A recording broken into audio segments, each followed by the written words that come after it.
34페이지로 봐보시죠. 34페이지에 보시면 이제 양가로 2번에 실제 양도 가액하고 나오네요.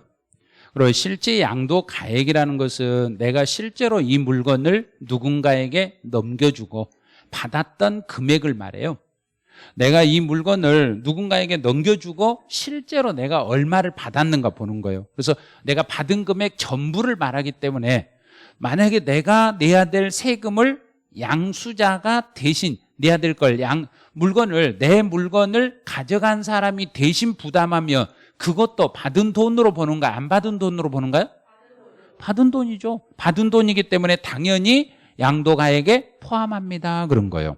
그래서 1번 보면 양수인이 부담하기로 한 양도소득세는 양도자 부담분을 양수자가 대신 부담한 것은 양도가액에 포함되겠습니다. 이렇게 가는 거예요.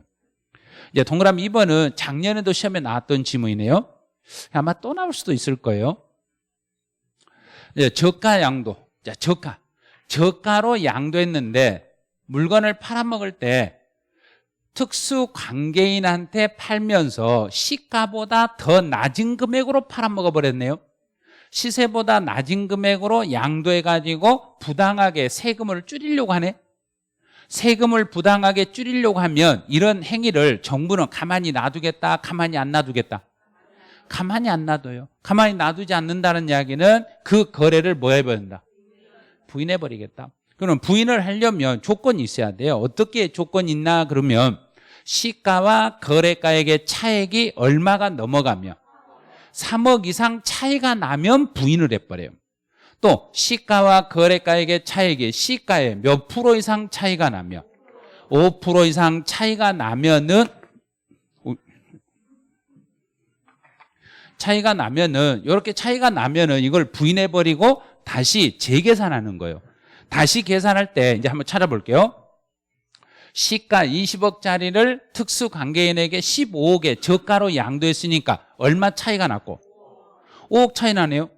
5억만큼 차이가 났어요. 그럼 5억 차이가 났으니까 3억 이상 차이가 났으니까 이거 인정해라. 바로 부인해라. 바로 부인해버린 거예요. 5억 이상 차이가 나니까 거래가를 부인해라, 시가를 부인해라. 그렇죠. 거래가를 부인해버리고 양도가액을 얼마로 잡아야 되고 다시 얼마로? 발음 이상한 발음이 나왔어요. 시가 20억으로 가는 거예요. 그래서 이걸 시가로 다시 계산하는 거예요. 시가로. 그 사람은 15억으로 양도소득세를 계산한다 하지만 15억으로 계산한다 하지만 15억으로 인정을 해준다는 야인가 안 해준다는 야인가? 안 해주는 거예요. 15억으로 인정하는 게 아니라 얼마로 인정하겠다? 20억으로 가겠다 이 말이에요. 20억으로. 그럼 한 번 더요. 이제 시가 12억짜리를 10억에 거래했어요. 그럼 저가로 얼마만큼? 2억.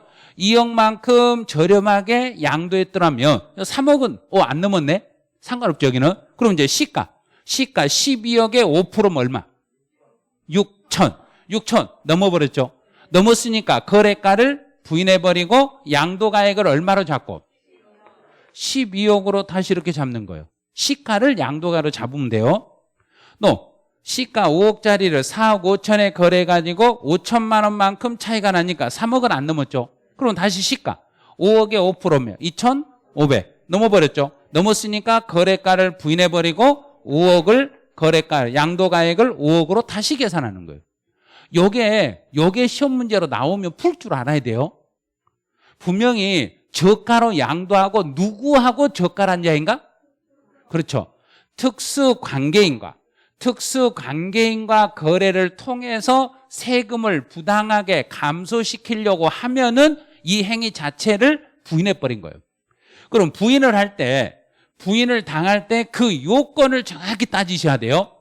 시가와 거래가액의 차액이 얼마 이상 차이가 벌어지거나 3억 이상 차이가 벌어지거나 시가의 몇 프로 이상 차이가 나며 5% 이상 둘 중에 하나만 차이가 나도 거래가를 부인해버리고 다시 뭘로 계산해라?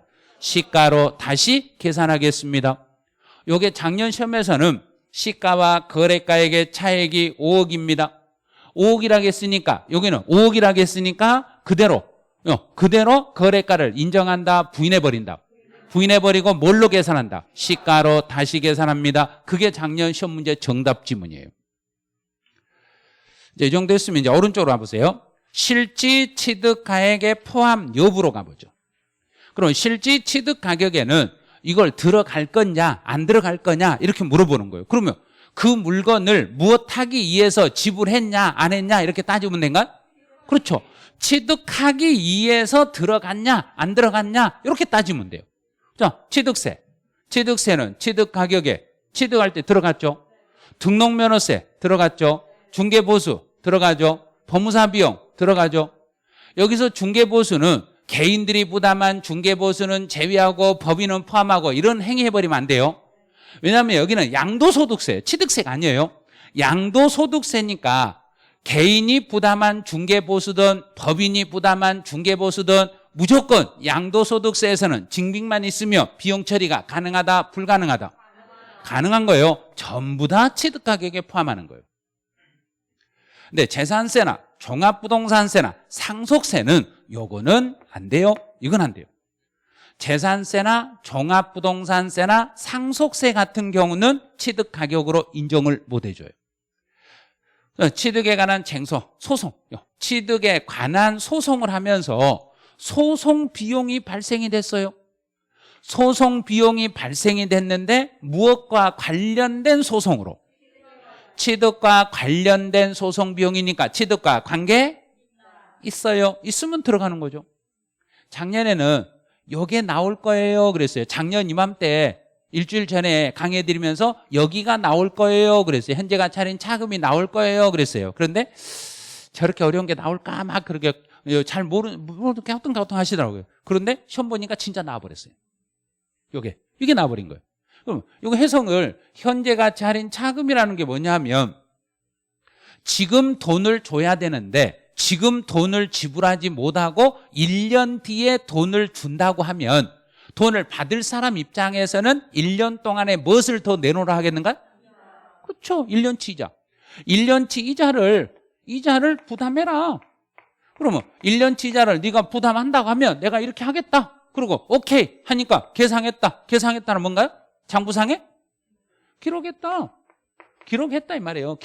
계상했다. 예를 들어서 포장마차에서 술 한잔 하시고 예상으로 달아놓을 때 거기다 들어가요. 계상해놔 그러잖아요. 그 말이 뭔 말인가요? 기록해놔 이 말이에요. 기록해놓으라고요. 이 소리예요. 계상이라는 게. 그렇게 하기로 하고 약속하고 장부상에 메모가 되어 있으니까 이 금액도 무엇과 관계된 걸로 본다? 취득가액과 관계된 걸로 본다. 취득 원가에 이자 상당액을 가산하여 거래가를 확정했어요.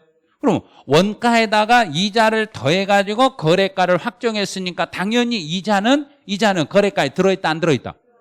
들어있다. 이제 올해는 조심할 게 여기에요. 폐업 시 잔존 재화에 대해서 부가가치세를 사업자가 본인이 냈네요. 그럼 내가 물건을 구입하면서 내가 물건값에다가 부가가치세까지 포함해서 물건값을 부담하면 내가 우리 물건을 사오는 사람 입장에서는 부가가치세를 내고 사왔더라도 그 부가가치세를 다시 돌려받을 수 있는 거 없는가요? 있어요. 없어요. 부가가치세는 환급 받는 거예요.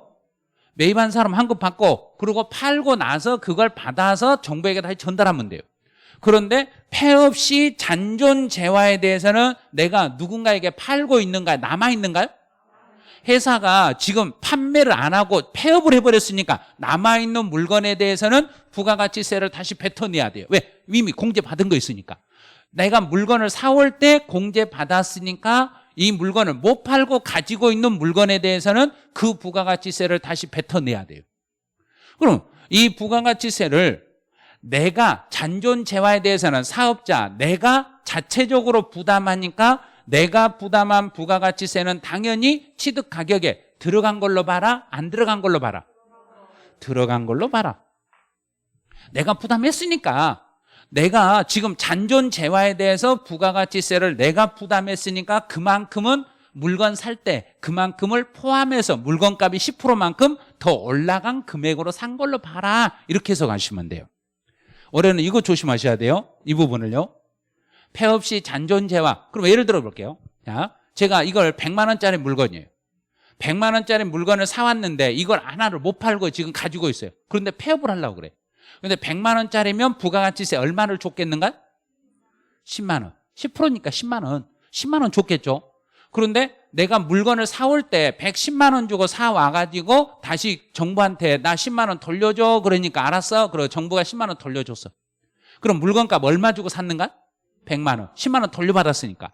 그런데 폐업을 할 때 이 물건을 팔지 못하고 남아있는 물건이라면 누군가에게 팔지도 못하고 폐업을 해버렸으니까 이 물건을 이제 누가 구입한 걸로 봐라.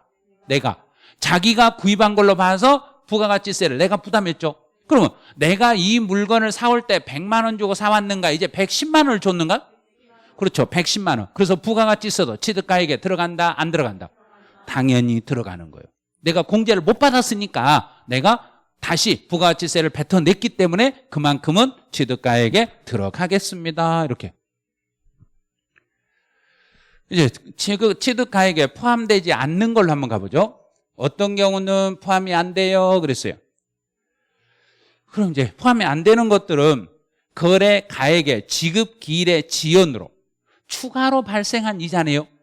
내가 돈을 약속한 날짜에 지급하지 못하고 너무 늦게 주다 보니까 이자를 더 줘야 되네. 추가로 이자가 발생한 것은 취득할 때 들어간 돈인가? 취득 이후에 들어간 돈인가? 취득 이후에. 그러면 탈락.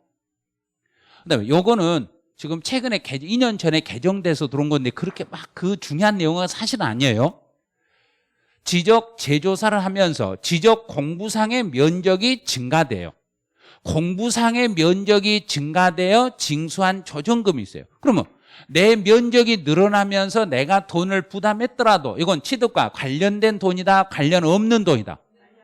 관련 없는 돈이다. 너 이미 필요경비로 다른 데서 이미 산입을 해버렸네. 필요경비로 이미 산입했으니까 그 금액은 지금 필요경비로 다시 넣는다, 못 넣는다? 못 넣는다. 너 부동산을 취득하기 위해서 은행에서 대출받은 대출 이자는 취득과 관련돼 있다, 안 돼 있다? 절대 아니에요. 이런 건 인정이 안 돼요.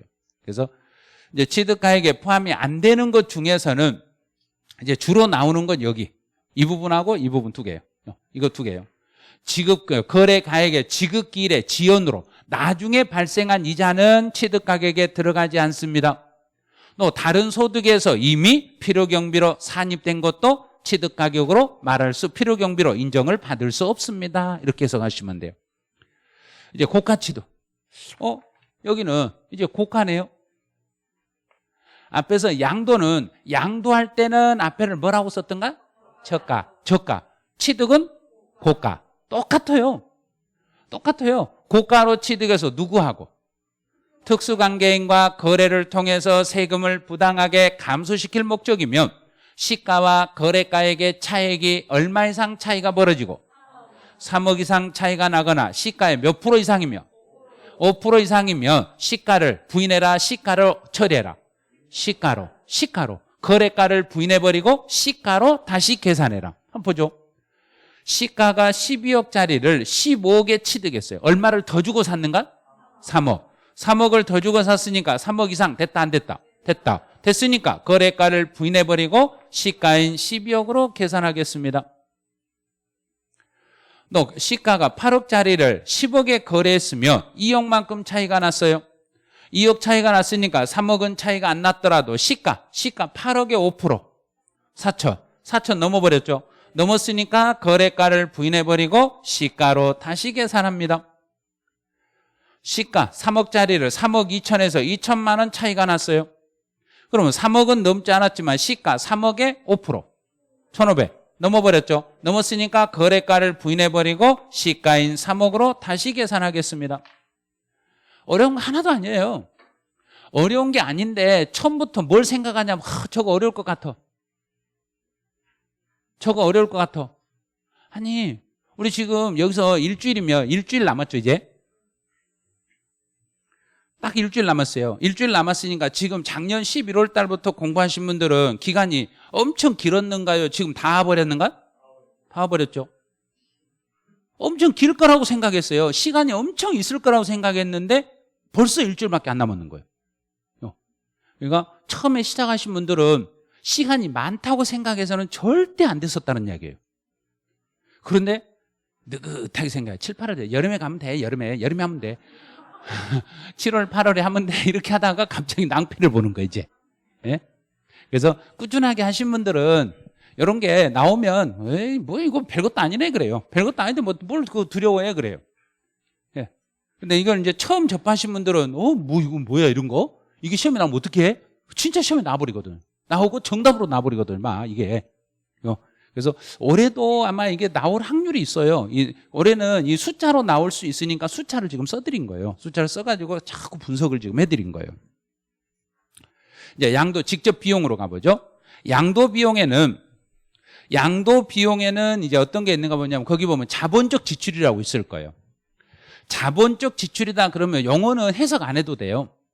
자본적 지출이라는 것은 어떤 자산에다가 비용을 투입을 하면 그 비용으로 인하여 그 자산의 값어치가 그대로 유지다 올라간다. 올라가면 자본적 지출이에요. 그런데 자본적 지출로 인정을 받으려면 증빙이 있어야 된다? 없어야 된다? 이걸 조심하라는 이야기예요. 증빙이 있어야 돼요. 그래서 증명서류를 수치 보관을 하거나 요거 하나 있거나 만약에 증명서류를 수치 보관하지 않았을 때는 금융거래 증명서류, 금융거래 증명이하여 확인이 되면 둘 중에 하나만 있으면 필요경비로 인정이 됩니다. 그럼 금융거래 확인이라는 것은 계좌이체 내용만 있어도 인정을 해드리겠습니다. 반드시 세금 계산서나 신용카드 명세서가 있어야 인정이다. 없어도 인정해 주겠다. 없어도 금융에서 거래, 계좌이체 내용만 확인만 되시면 실제 필요경비를 인정해 드리겠습니다. 그럼 이제 그 내용은 그 정도 제일 밑에 걸 봐보세요. 그럼 수익적 지출은 값어치가 올라가는 게 수익적 지출인가? 유지하려고 들어가는 게 수익적 지출인가? 유지하기 위해서 들어간 것은 비용으로 인정을 해드릴 수 없습니다. 그래서 수익적 지출은 비용으로 인정이 안 돼요. 자본적 지출만 인정이 돼요. 그럼 이제 한 페이지 넘겨보세요. 자본적 지출 중에서 그 중에서 이제 어떤 게 있는가 한번 볼게요. 1번에 본래의 용도를 변경하기 위한 개조 그랬네요. 근데 개조할 때 가로를 보셔야 돼요. 주택의 이용의 편의를 위한 베란다, 샤시, 거실 및 방 확장 공사, 난방 시설 교체 및 이런 것들. 그러면 예를 들어서 우리 집에 방 확장했다. 방을 확장해 놓고 보니까 우리 집에 값어치가 올라갔어요. 그러면 그때는 뭘로 보고? 자본적 지출로 봐서 필요경비 인정이 가능합니다. 그 다음에 동그라미 5번을 봐보세요. 5번에 보면 가로를 보세요. 재해나 노후화 등 부득이한 사유로 건물을 재건축한 경우 재건축했을 때 철거 비용도 자본적 지출로 인정을 받는다 못 받는다? 받는다예요. 작년부터 받을 수 있어요. 그래서 그 철거 비용도 자본적 지출로 인정을 받을 수 있습니다. 양도 직접 비용에서는 여기에서는 두 번째 있는 지문 요걸 잘 보세요. 양도하면서 내가 양도소득세 계산을 못하니까 세무사한테 맡겨서 양도소득세 신고를 대행하고 신고서 작성 비용이 지출이 됐어도 증빙만 있으며 필요경비로 인정이 가능하다, 불가능하다? 가능하다. 또 양도하면서 계약서 작성을 공인중개사님에게 부탁해서 계약서를 작성했으며 이 계약서 작성 비용도 필요경비로 인정은 받는다, 못 받는다? 받는다, 이렇게 보시면 돼요. 이렇게 받을 수 있어요. 다 받을 수 있어요, 이런 것들은. 그다음 이제 매각 차손으로 이제 한번 가보죠. 채권을 구입해서 만기 전에 미리서 양도하면서 손해보고 팔았네요. 손해보고 팔았으니까 당연히 필요경비로 인정은 된다, 안 된다? 된다. 되는데 주의할 거. 금융기관에 팔았을 때는 한도까지 인정을 해라, 전액을 인정해라. 전액. 금융기관이 아니었을 때는 금융기관에 양도했을 때 매각차손과 실제 매각차손을 비교해서 둘 중에 큰 걸로 인정해라, 적은 걸로 인정해라. 둘 중에 적은 거, 한도니까 적은 거. 둘 중에 더 적은 금액을 필요경비로 인정하겠습니다. 이제 필요경비 계산공제 그냥 간단하게만 보세요. 이거는 필요경비 계산공제는 정부가 필요경비로 인정을 해주는 거예요. 인정을 할 때는 지금 현재 금액에서 인정하겠는가요? 옛날 금액에서 인정하겠는가? 옛날. 어떻게든지 큰 금액을 인정할 생각이다. 조그만 금액을 인정할 생각이다. 조그만 거. 그래서 옛날 취득 당시로. 취득 당시에 토지 건물인 경우는 3%, 미등기일 때는 0.3%. 안 보고 하셔야 돼요. 이제 여기는 지상권, 전세권, 등기된 부동산 임차권은 7%, 취득할 수 있는 권리 1%, 기타 자산 1%. 이런 걸 안 보고 그냥 바로바로 연습을 해보셔야 돼요. 막 그 계속 지금도 막 보고 하려고 하면 지금 막 올라가시면 안 돼요. 이제 알고 있는 걸 찾아내요. 기억을 계속 돌리셔야 돼요. 그다음에 장기보유 특별공제로 가보세요. 장기보유 특별공제라는 것은 어떤 경우에만 공제가 가능한지, 장기보유 특별공제를 받기 위해서는 딱 두 가지 전제 조건이에요. 그래서 거기에 1번, 동그라미 1번, 동그라미 2번 봐보세요. 첫 번째는 토지와 건물로서 등기되고 3년 이상을 보유하셔야 됩니다. 이 조건이 맞아야 돼요. 그러면 장기보유 특별공제를 받기 위한 전제 조건은 몇 년이 넘어야 되고 3년이 넘어야 됩니다. 그게 전제 조건이에요. 그런데 이제 또 조합원 입주권이라는 것도 있어요. 조합원 입주권도 장기보유 특별공제를 받는데 가로를 조심하세요. 조합원으로부터 취득한 건 인정이 된다? 안 된다? 안 된다. 단 작년 시험은 여기서 뭘 출제했냐면 장기보유 특별공제는 우리나라 물건만 공제를 받아라. 외국에 있는 물건도 공제받아라. 우리나라에 있는 물건만 공제. 국내 것만 가능하고 국외 건 안 돼요. 외국 건 안 돼요. 그럼 이제 어떤 경우는 공제되고 안 되고, 여기는 이제 안 보고 하셔야 돼요. 이 부분은 안 보고 내가 되는가 안 되는가 이걸 찾아내시면 돼요. 그러면 다 익혀버린 거예요. 비사업용의 토지이고 등기되고 3년 이상 됐으며 공제받을 수 있다. 부동산에 관한 권리 안 된다. 왜 안 되는가? 이유 물어보면 토지 건물이 아니니까. 그럼 되는 거예요. 근데 조합원 입주권은 일반적으로 공제된다. 조합원으로부터 취득한 것은 안 된다. 미등기는 안 된다. 근데 집을 2개 이상을 가진 사람은 공제 못 받는다. 받을 수는 있다. 받을 수는 있는데 단 조정 대상 지역에 있는 주택을 양도했을 때는 받을 수 없다. 외국에 있는 토지 건물은 받을 수 없다. 외국에 살고 있는 비거주자가 우리나라의 땅이나 건물을 팔았을 때는 공제받을 수 있다. 봐요. 다 풀 수 있겠잖아요. 이런 정도밖에 안 나와요. 시험 수준은 딱 이 정도밖에 안 나와요. 아무리 어려운 지문도 이 안에서 다 해결이 끝나요. 그다음에 장기보유 특별공제, 이제 공제율, 올해 법 개정사항이네요. 공제율. 그럼 일반적인 경우는 매년 몇 프로씩? 2%씩. 매년 2%씩 증가해서 최대 몇 프로까지? 30%까지만 올라갑니다. 이제 주의할 게 여기에요. 1세대 1주택이고 2년 이상을 거주했으면, 2년 거주를 했으면 보유 기간에 따라 몇 프로? 4%. 거주 기간 4%. 두 개 합쳐서 최대 80%. 보유 기간은 최대 몇 프로? 40%. 거주 기간 40. 두 개 합쳐서 80%.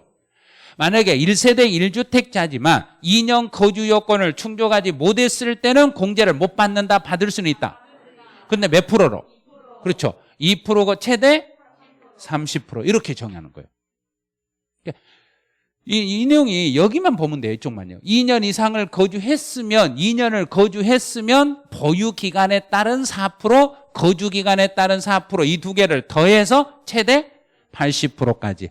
올해 공인회계사 기출문제는 여기를 출제했어요. 이 부분을요. 이 부분을 가지고 출제했어요. 이제 장기보유 특별공제에서 보유 기간을 계산할 때는 어떻게 해요? 보유 기간 계산은 어떻게 할까요? 그랬어요. 그럼 일반적인 경우는 그 물건을 취득한 날로부터 양도일까지 몇 년 이상을 보유해야만 3년 이상이 넘어야 되는데 2월 과세다. 그러면 2월 과세다. 그러면 무조건 2월 과세는 증여를 인정은 하기는 했는데 보유기간은 어디서부터 시작해라? 증여한 배우자 등의 취득일로부터 양도일까지 계산하겠습니다. 여기서는 한자만 기억하면 돼요. 증여했던 배우자의 취득일로부터 양도일까지 계산합니다. 이제 상속받은 자산은 가압상속은 공부 안 해도 돼요. 가압상속 안 해도 돼요. 상속을 받았을 때는 장기보유 특별공제를 적용할 때는 상속 개시일로부터 시작하는 거예요. 여기서부터 시작하는 거예요. 상속 개시일로부터 양도일까지 3년 여부를 따지는 거예요. 그럼 장기보유 특별공제는 여기서 이제 끝나요. 자, 이제 한 편 넘겨보시면 양도소득 기본공제로 가봐요. 양도소득 기본공제에서 가장 먼저 확인할 것은요, 등기만. 기본공제는 이제 동그라미 1번 보시면 등기된 모든 양도 대상물로서 그랬어요. 그럼 기본공제는 뭐만 되어 있으면 가능하다? 등기만 되어 있으면 가능한데, 이제 등기만 돼 있으면 자산별로 공제를 해라, 자산 종류별로 묶어서 공제해라. 자산 종류별로 묶어가지고 공제해라. 그럼 여기서 종류를 이제 어떻게 나눴는가 봐요. 부동산과 주식으로 두 개만 생각하세요. 원래 지금 올해 신탁 수익권을 생각해야 되는데 그거 신경 쓰지 마세요. 시험 문제 나오면 부동산하고 주식만 기억하면 돼요. 여기서 부동산은 뭐만 아니면? 주식만 아니면. 그러면 부동산을 1년 동안 부동산을 다 양도해가지고 1년치를 전부 묶어가지고 거기서 총 연 250만 원. 그럼 제가 1년에 올해 2021년도에 제가 땅을 하나 팔고 건물을 하나 팔았어요. 땅도 하나 팔고 건물도 하나 팔았으면 각각 250이다. 둘이 묶어서 250이다. 자, 멋대로. 자산별이 아니에요. 종류별. 그래서 묶어서 연간 250. 주식은 주식끼리 묶어서 연간 250. 그럼 우리나라 물건과 외국의 물건은 묶어서 공제한다? 따로 한다? 따로. 외국까지 가려면 뭔 값이 있어야 되니까. 날아가는 비행기 값. 그래서 외국에 있는 부동산을 팔면 또 연 얼마 빼준다? 250. 그럼 이제 문제 낼 때 우리나라 토지와 외국의 토지를 각각 하나씩 양도했을 때는 최대 얼마까지 공제를 받을 수 있다? 그렇죠. 500만 원까지 공제받을 수 있습니다. 이렇게 해석을 하셔야 돼요. 우리 것 250, 외국 것 250. 자, 그럼 동그라미 2번 가보죠. 동그라미 2번은 양도소득 금액에서 감면 대상 소득이 있으면 감면 대상 소득에서 먼저 공제를 해라. 감면 이외에서 먼저 공제해라. 감면 이외의 소득에서 먼저 공제해줘라. 감면 이외 소득에서 먼저 공제하되, 그다음 두 번째 이제 3번 봐보죠. 그럼 하나의 물건을 여러 사람이 공동으로 소유하다가 양도했을 때는 소득세 신고를 한 사람이 하든가요? 각자 하든가요? 각자 하니까 기본공제도 각자 받는다? 한 사람만 받는다? 각자 받을 수 있겠습니다. 그럼 비거주자는 우리나라에서 부동산을 양도했을 때 양도소득 기본공제가 가능하다? 불가능하다?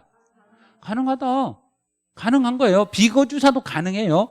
비거주자일지라도 외국 사람이 우리나라 물건 팔았으니 우리나라 왔다 갔다 하는 뭔 값은 줘야 된다?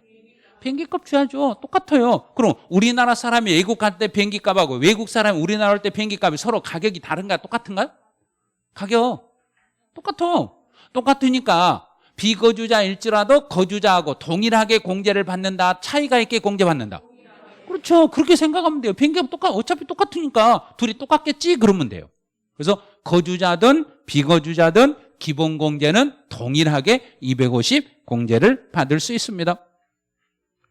이제 양도소득 세율이네요. 이 세율은 올해 6월 1일부터 법이 개정이 돼가지고 지금 시행되고 있어요. 세율 나오면 이걸 어떻게 그래 막 어떻게 그럼 어떻게 암기하면 되지 뭐. 일주일 동안 안에 암기하면 돼요. 일주일에 암기 하시면 돼요. 암기 못하면 아침에 가서 책상에 써버리세요. 그냥 써놔요. 예를 들어 7, 암으로 써요. 암으로 7, 4, 5 막 이렇게 써놔요. 그럼 뭔 말인지 어떻게 알고 있어요, 그거를? 응? 내가 책상 읽을 때 못 읽어, 그러면. 예? 아니고요. 근데 아침에 가서요, 책상에 써도요, 그 책상이 내 자리가 아닐 수도 있어요. 시험 30분 전에 칠판에다가 자리 배치표를 붙여요. 그럼 앉아있다가도 배치표 보고 자리를 다시 찾아가서 다시 앉으셔야 돼요. 그러니까 그때는 써놨으면 책상을 들고 자리를 바꾸셔야 돼요. 아니, 여기 다 써놨는데 요거 옮기라면 어떻게 해요? 그러고 들고 옮겨야 돼. 그럼 감독관이 보면서 웃어요. 말은 안 해요. 웃기만 해요. 그리고 시험 볼 때 감독관이 내가 시험 보는데 앞에 이라고 딱 가만히 서 있어요. 아니, 감독을 하는 거예요. 그거 다른 사람 보는 거지. 그냥 다른 데 가기 힘드니까 거기 서 있는 거예요. 그냥. 예. 다 그렇게 하는 거예요. 그래서 이제 그 세율 같은 경우는 제일 먼저 보면은요, 여기를 먼저 보셔야 되는데 이 내용을 안 보고 여기부터 막 암기를 시작해요. 암기를 시작하니까 뭐에 대한 건지를 몰라요. 뭔지를 몰라버려요. 그래서 토지, 건물, 부동산에 관한 권리. 부동산에 관한 권리에는 지상권, 전세권, 등기된 부동산, 임차권, 부동산을 취득할 수 있는 권리가 여기 다 들어있어요. 그럼 미등기로 팔았으니까 70%. 1년이 안 돼서 팔면 50%. 1년에서 2년 사이로 팔면 40%. 2년 이상이면 6에서 45%. 대신에 비사업용의 토지면 여기다 10% 할증이니까 16에서 55%. 이거는 신경 안 쓰셔도 돼요. 여기를 시험 문제 내면 여기를 내고 여기를 내잖아요. 그럼 무조건 복수 정답이든지 모두 정답이에요. 그러니까 걱정 안 하셔도 돼요. 이거를 내려면 아마 보충 설명을 한 15줄을 써줘야 돼요. 그걸 안 쓰면 무조건 모두 정답 돼요. 그러니까 이걸 못 내요. 여긴 출제를 못 하니까 걱정 안 하셔도 돼요. 이런 것들은. 그래서 기본적으로 봐야 될 것들요. 요 4개요. 요 4개만 철저히 익히시면 돼요. 다시 한번 익혀볼게요. 토지 건물을 미등기로 팔면 70%, 1년 안 돼서 팔면 50%, 1년 사이 2년이면 40%, 2년 넘었으면 6에서 45%. 이제 주택하고 올해 시험 볼 때 이걸 따로 공부를 좀 하셔야 돼요. 분양권을 따로. 주택하고 조합원 입주권 따로, 분양권 따로. 똑같은 거 아니에요? 그래서 주택이나 조합원 입주권은 미등기로 팔면 70%, 1년 안 돼서 팔면 70%, 1년 이상 2년 미만이면 60%, 2년 넘으면 6에서 45%.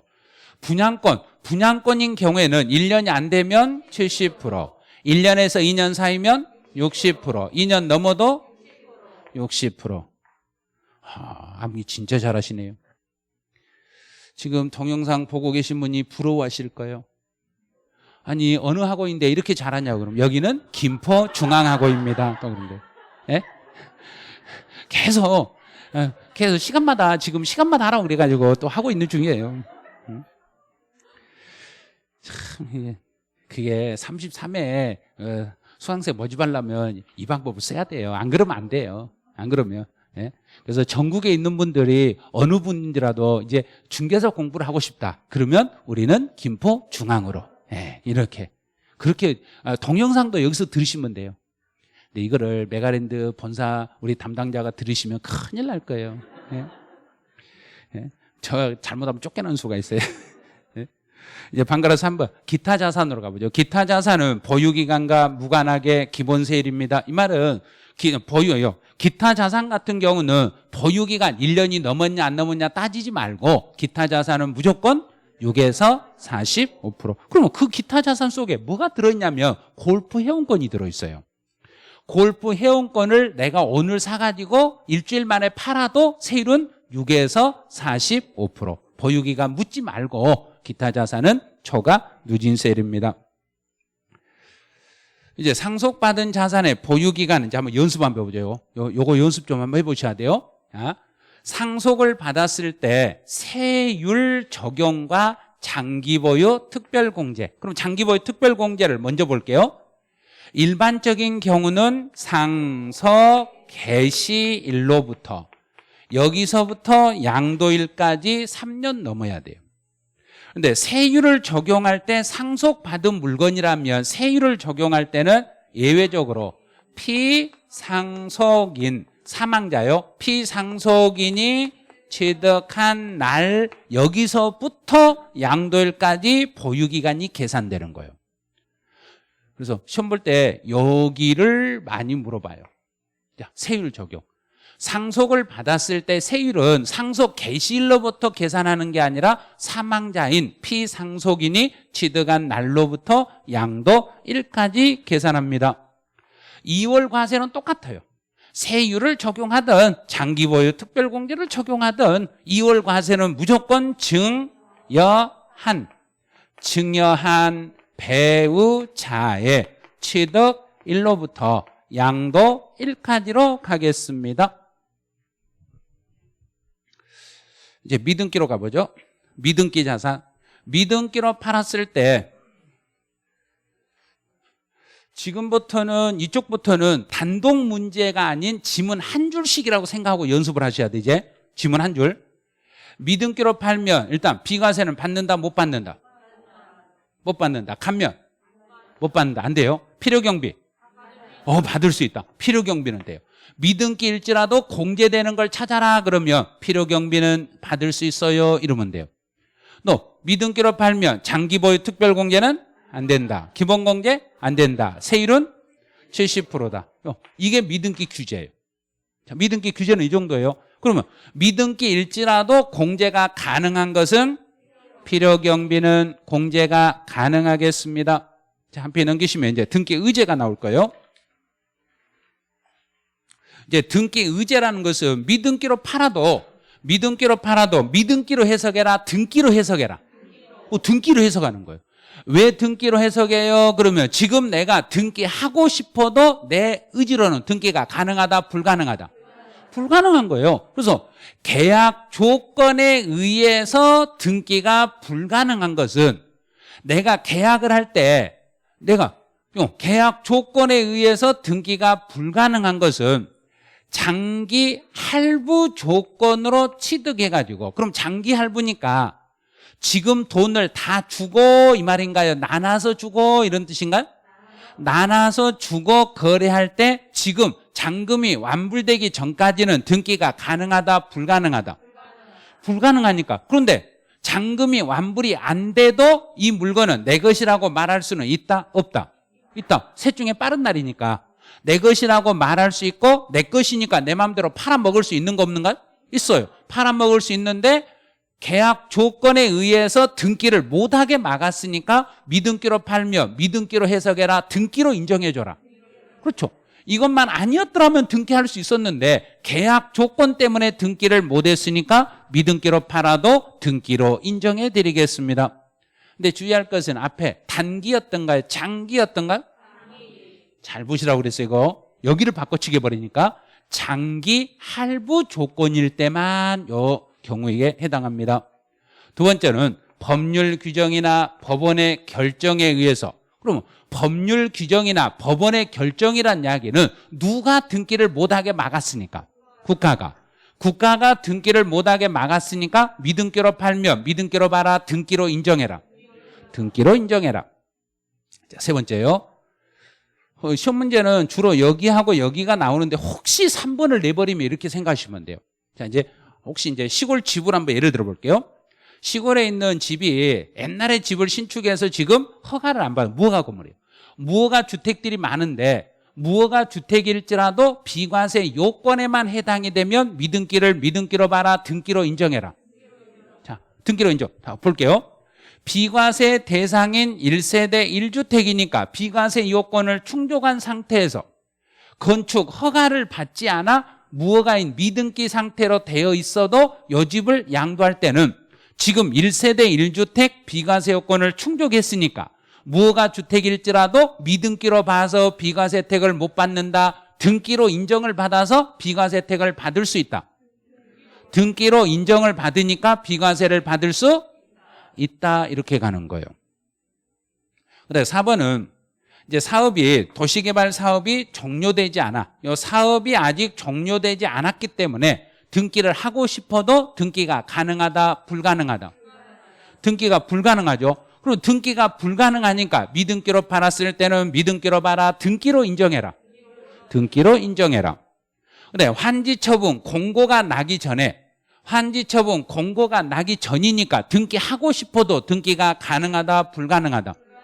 불가능하다. 등기가 불가능한 상태니까 미등기로 팔아도 등기로 인정을 해드리겠습니다. 이게 등기 의지 항목이에요.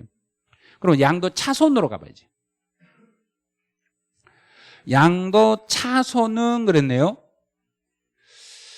양도 차손이라고 나오면 여기는 한 줄 정도 이렇게 나오는데 내가 손해보고 팔았으며 우리 양도소득 금액을 계산할 때는 그때그때 금액으로 계산하는 게 좋겠는가요? 1년치로 계산하는 게 좋겠는가? 소득세 신고는 1년치. 그러면 1년 동안 부동산을 거래할 때 어떤 건 이익을 보고 어떤 건 손해를 봤어요. 어떤 건 이익을 보고 어떤 건 손해를 봤더라도 손해본 돈과 이익 본 돈을 서로 통산은 가능하다, 불가능하다? 가능하다. 그런데 주의할게요. 양도 차손이 발생한다고 해서 양도 차익에서 공제하는 게 아니라 양도 소득 금액에서 공제한다는 거, 그것부터 주의하셔야 돼요. 양도 소득 금액에서 공제를 하는데 여기서 공제를 할 때는 같은 종류끼리 공제한다, 다른 종류도 공제가 가능하다. 같은 종류만, 같은 종류끼리만 공제가 되는 거예요. 동일한 종류. 그럼 이제 같은 그룹에서만 공제가 되고 다른 그룹에서는 공제받을 수 없다. 그러면 양도소득에서 공제를 못 받으면 종합소득이나 퇴직소득에서는 공제받을 수 없다. 올해 공제 못 받으면 내년으로 넘겨서 공제받을 수 없다. 내년으로 넘길 수도 없습니다. 그럼 이제 사례 연습을 한번 해볼게요.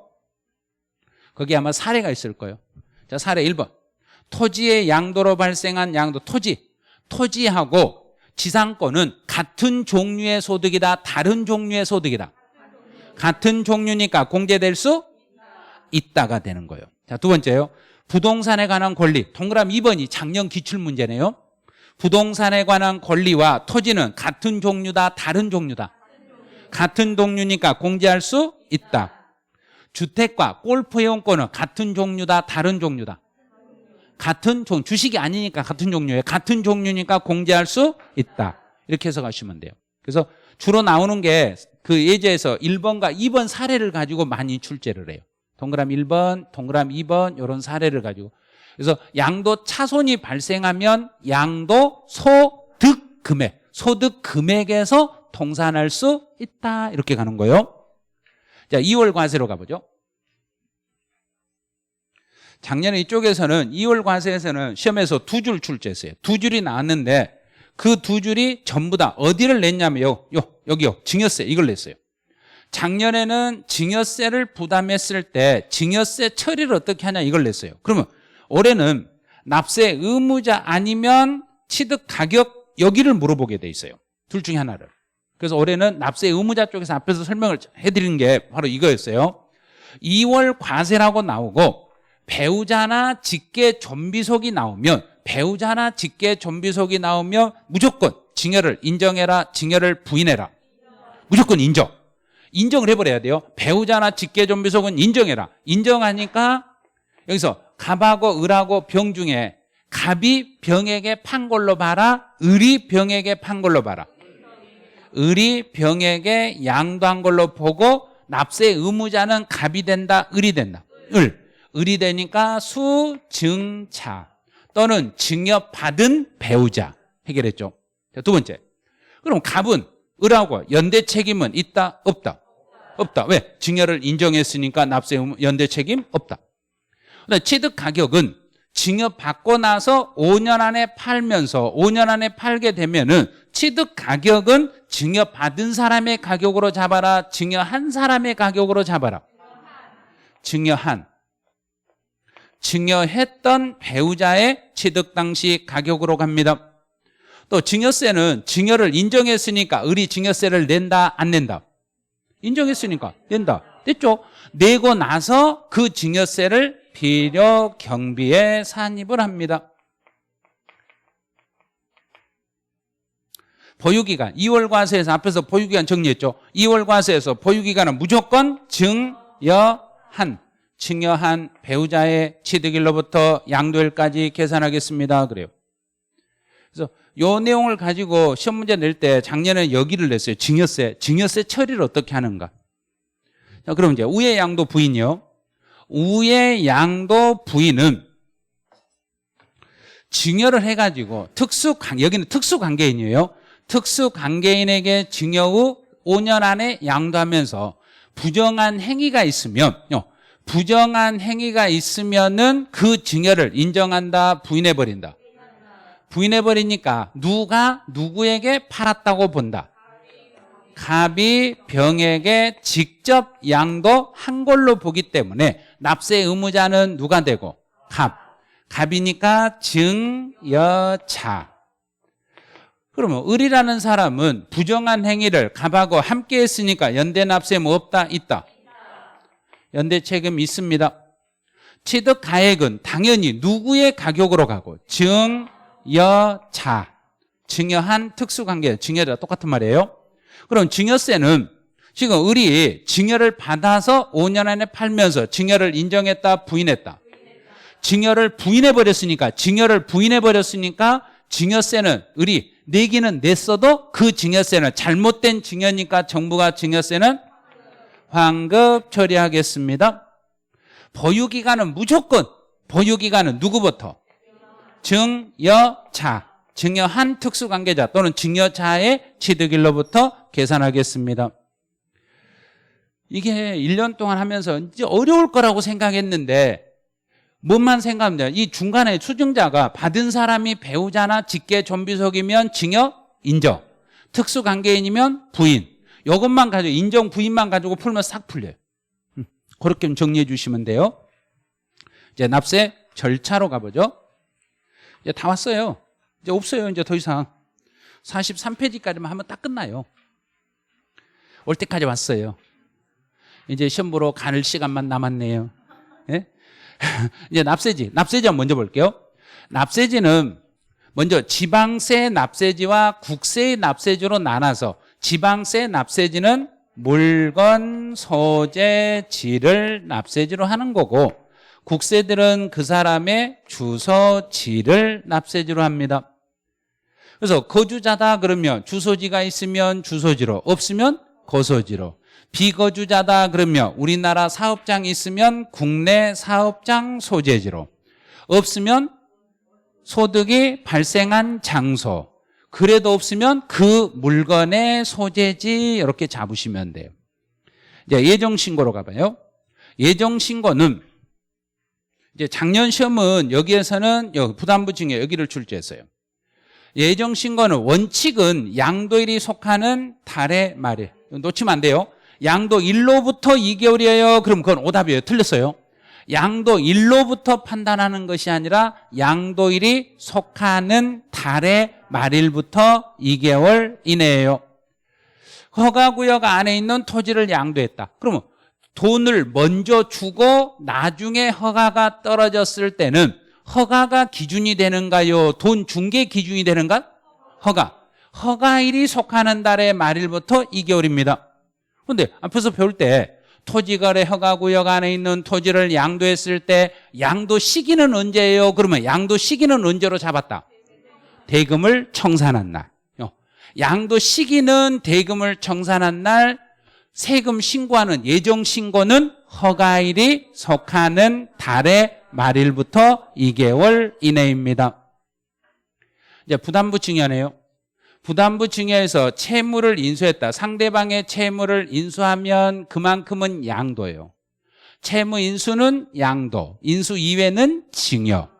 그러면 채무 인수한 부분은 양도일이 속하는 달의 말일부터 3개월 이내. 여기만 3개월.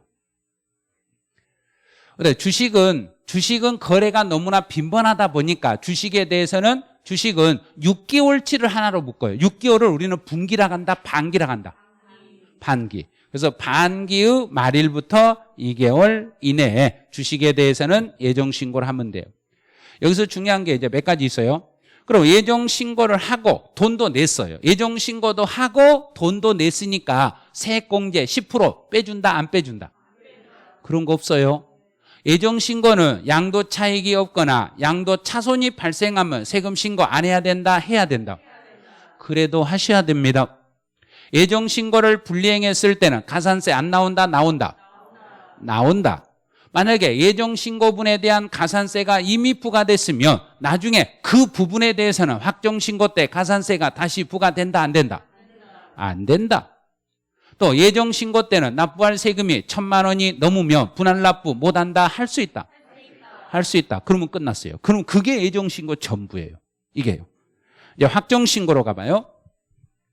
확정 신고는 1년치를 다 더해가지고 1년치를 다 더해가지고 다음 연도 5월 1일부터 5월 31일까지 1년치를 합산해서 신고하되 과세 표준이 없거나 결손금이 있으면 확정 신고를 안 해도 된다, 해야 된다? 그래도 하셔야 됩니다. 확정 신고를 이행하셔야 됩니다. 그런데 예정 신고를 이행한 자는 확정 신고를 반드시 한다, 생략할 수도 있다? 생략할 수 있는데 같으면 생략이 가능해요. 근데 서로 달라버리면 이행을 해야 돼요. 확정신고 이행해야 돼요. 그럼 어떤 경우가 다른가? 이제 다른 사례가 하나 있었죠. 이런 게 있었어요. 1년에 2번 이상 예정 신고를 하고 그 두 개를 합쳐서 신고했다, 합쳐서 신고 못했다. 그렇죠. 합산해서 신고하지 못했으니까 1년치가 정확하게 정산됐다, 안 됐다? 안 됐으니까 확정 신고를 다시 이행하여야 한다, 이렇게 가는 거예요. 이제 가산세, 지금까지 배운 거 이제 마무리 정리 한번 해보죠. 가산세에서 과소 신고는 10%, 부정하면 40%, 무신고 20%, 부정하면 40%. 그럼 여기서 이제 가산세에서 조세 총론에서 나오는 질문 하나만 설명해 드릴게요. 본래 세금을 감면을 받으면 가산세도 감면 대상에 들어간다, 안 들어간다? 안 들어간다. 그것만 하나 딱 기억해 주시면 돼요. 가산세 문제가 나오면 그게 오답으로 나올 일이 제일 많으니까. 그 다음에 혹시 이런 게 있어요. 우리 소송, 상속을 받았지만 소송 중에 있어가지고 상속 재산을 과소신고했을 때는 그 과소신고분에 대한 가산세는 물린다, 안 물린다?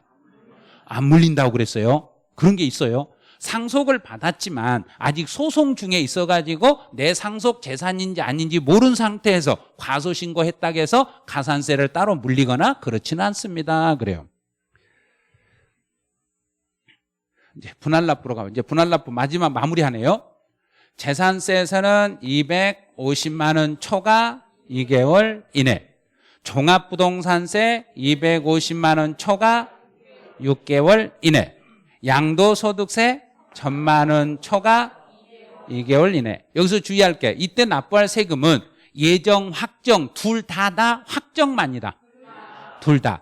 예정이든 확정이든 납부할 세금이 1,000만 원이 초과되면 분할 납부를 신청할 수 있는데 이제 2,000만 원 이하가 되면 얼마를? 1,000만 원 초과액을. 2,000이 넘었으면 그 세금의 50% 이하. 그럼 연습 한번 해볼게요. 1,600만 원의 양도세가 나오면 얼마를 분할할 수 있다? 600만 원.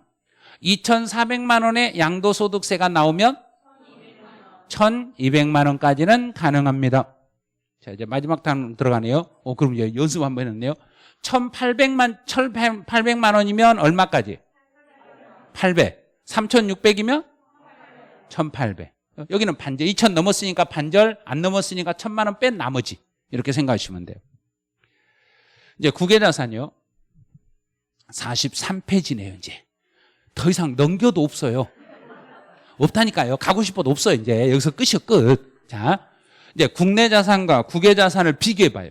거주자는 국내 것, 국외 것 모두. 비거주자는 국내 것만. 단 주의할 게 거주자가 국외 자산을 양도했을 때는 우리나라에서 몇 년을 살아야 된다? 5년 이상, 5년만 딱 기억하면 돼요. 5년 이상 살았던 사람만 내는 거예요. 그 다음에 두 번째는 부동산 임차권은, 이 부동산 임차권은 우리나라에서는 반드시 등기가 되어 있어야 되는데 외국에 있는 부동산 임차권은 등기가 꼭 돼 있어야 된다. 안 돼 있어도 상관없다. 안 돼 있어도 상관없이 양도 대상이 됩니다. 이제 양도 차익의 계산으로 가보죠. 자, 양도 차익을 계산할 때 이 순서 잘 보세요. 우리나라에서도 양도가액과 취득가액을 계산할 때는 원칙이 뭘로 계산한다? 실제 거래가액. 그럼 외국 것도 실제 거래가액을 우선 적용하겠습니다. 외국 것도 1순위가 그 기억본에 보시면 실지 거래가액에 따르는 게 원칙입니다. 두 번째로 실거래가 확인이 안 되면 그 당시에 현황을 반영한 시가에 의하겠습니다. 그 당시에 현황을 반영한 시가에 의하겠습니다. 이렇게 가요. 그 두 개만 먼저 보시면 돼요. 그 다음에 양도 차익을 워낙 외국 돈으로 된 것을 우리 돈으로 바꿀 때 양도 가액과 필요 경비를 따로 환산을 해야 돼요. 따로 양도 가액과 취득 가액을 따로 환산을 해야 돼요. 그리고 양도는 외국에서 내가 물건을 팔고 돈을 받았으니까 수령일 현재, 돈 받은 날 현재. 필요 경비는 돈을 지불했으니까 지출일 현재. 돈을 받았으면 받은 날의 환율로 계산하고 지불했으면 지불한 날의 환율로 계산을 해주시면 돼요. 그 다음에 또 이거 배울 때 뭘 하나 배웠냐면 외국에서 돈을 차입해가지고 외화를 차입해서 부동산을 구입해서 매각하면서 환차익이 발생이 됐으면 이 환차익은 양도소득으로 본다, 안 본다? 안 본다. 그 정도는 기억해 주셔야 돼요. 그 다음에 이제, 그 다음 단계 이제 여기가 이제 2년 연속 시험에 나왔던 거예요. 장기보유 특별공제는 우리나라 것은 장기보유 특별공제를 받을 수 있다. 외국 것은 안 된다. 양도소득 기본공제는 우리나라 것 된다. 외국 것도 된다. 이제 우리나라 것은 미등기로 팔면 세율이 70%. 외국에 있는 물건을 미등기로 팔아도 외국 것은 6에서 45%짜리 세율로 갑니다. 이렇게 가는 거예요. 거기에 1번에 외국 것은 장기보유 특별공제 안 된다는 걸 주의를 하세요. 외국 것은 장기보유 특별공제를 받을 수 없습니다. 외국의 물건을 팔아도 기본공제 250만 원은 받을 수 있습니다. 이제 마지막 하나 남았네요. 외국에서 우리 거주자가 외국에서 부동산을 양도하면 외국에다가 세금을 내요. 그럼 외국에 냈던 세금을 우리나라에서 다시 공제를 해줘요. 왜냐하면 이중과세 하면 안 되니까 외국에서 세금을 내고 우리나라에서 세금을 신고할 때 외국에서 낸 세금은 세금으로 빼줄 수도 있고 필요경비로 뺄 수도 있고 본인이 유리할 대로 못하면 되고 선택해서 공제를 받을 수 있습니다. 그래서 혹시 문제에서 외국에서 납부한 세금은 필요경비로는 인정받지 못합니다. 그러면 틀려요. 세금 공제도 가능하고 필요경비도 가능하고 둘 중에 하나로 공제를 받을 수 있겠습니다. 그래요. 지금 이론 종류가 이제 다 끝났어요. 자, 이론 종류가 이제 다 끝났어요.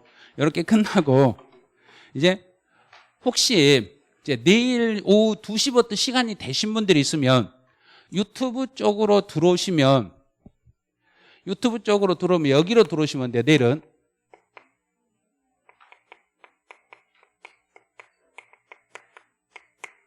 이쪽으로 들어오시면 오후 2시에 라이브로 해서 문제풀이가 진행이 될 거예요. 예전에 한번 라이브로 문제풀이를 진행했는데 그때도 상당히 많은 인원수들이 참여했는데 이번에 시험 임박해서 이제 내일은 전범위 20문제를 오후 2시 딱 되면 문제창이 열려요. 여기 들어오면 유튜브로 들어오시면 여기에 공지 배너가 뜰 거예요. 공지가 딱 뜨면 그 공지사항을 클릭을 하시면 문제 푸는 폼으로 들어가요.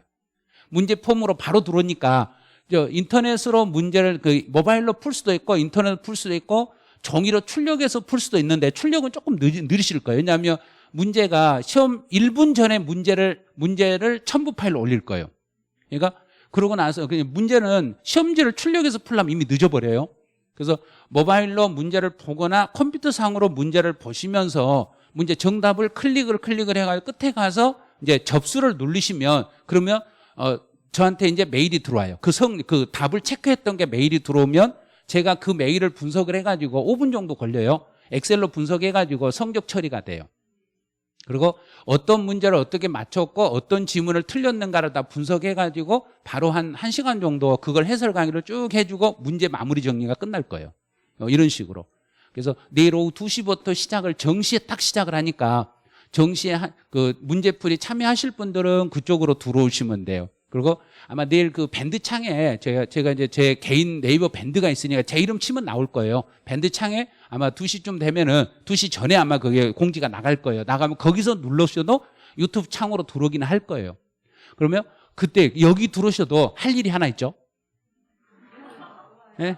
그렇죠. 먼저 이제 구독을 먼저 눌러놓으시고 좋아요도 누르셔야 돼요. 그렇게 해주시면 도움이 될 거예요. 그리고 내일 이제 마지막으로 제가 이론 정리, 오늘 이론 끝나고 내일 토요일 날 오후 2시부터 그 라이브로 해서 문제를 풀고 전국에 있는 모든 분들하고 이제 완전히 30분 동안 20문제 풀고 직접 경쟁을 해보는 거예요.